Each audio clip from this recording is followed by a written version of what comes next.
Kita kan tahu bahwa VOC itu mendapatkan keleluasaan di Indonesia oleh Belanda dan dirangkum dengan dalam hak oktori atau hak istimewa.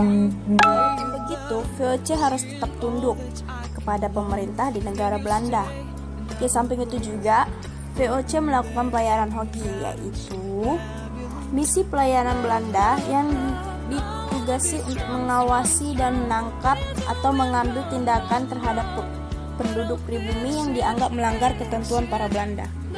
Dan pada saat itu, produksi rempah-rempah di Maluku meningkat. Untuk itu VOC mendapat hak ekstirpasi, yaitu hak yang untuk menebang rempah-rempah yang dianggap kelebihan jumlahnya dengan tujuan untuk menstabilkan harga.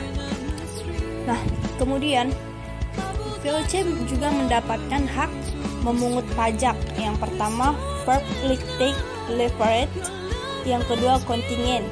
Yang pertama, kewajiban bagi raja pribumi untuk membayar pajak hasil bumi kepada Belanda.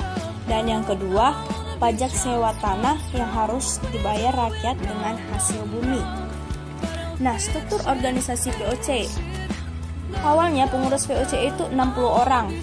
Tapi karena terlalu dianggap banyak, jadi tinggal 17 orang. Dan diangkat Gubernur Jenderal Peter Bosch, Gubernur Jenderal VOC pertama.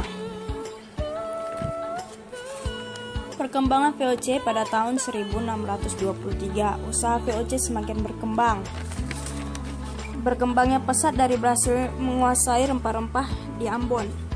Yang kedua, 1641, VOC berhasil merebut Malaka dari tangan Portugis. Dan yang ketiga, 1602 sampai 1799, VOC menggunakan batting lots politik atau politik mencari untung memegang monopoli di Indonesia. Nah, selanjutnya alasan kemajuan pesat VOC.